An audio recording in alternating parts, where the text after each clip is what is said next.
Should the private sale or transfer of shotguns and rifles require background checks? That's a question right now in front of Maryland lawmakers.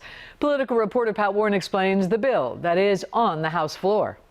After debate this morning, the bill was sent back to committee to be amended after objections were raised by opponents. So many people. Supporters of a bill to require background checks for the transfer of rifles and shotguns packed a House meeting room. We unite for this change, and together we will end gun violence. Thank you. Gun violence has affected many of the people here with catastrophic consequences, including Andrea Chambly. I'm optimistic.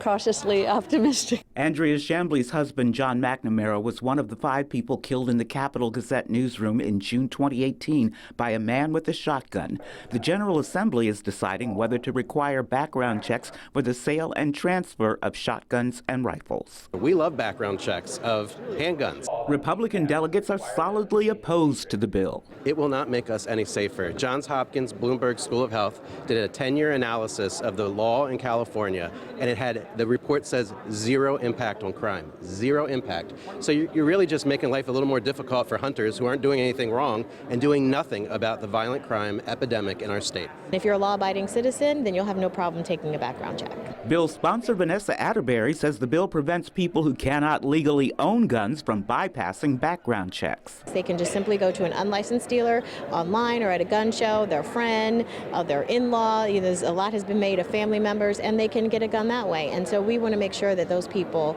don't have access to a weapon. Right now, background checks for long guns are only required when purchased from licensed dealers. The bill goes back to the House floor for more debate tomorrow and most likely a final vote next week. I'm Pat Warren reporting for WJZ.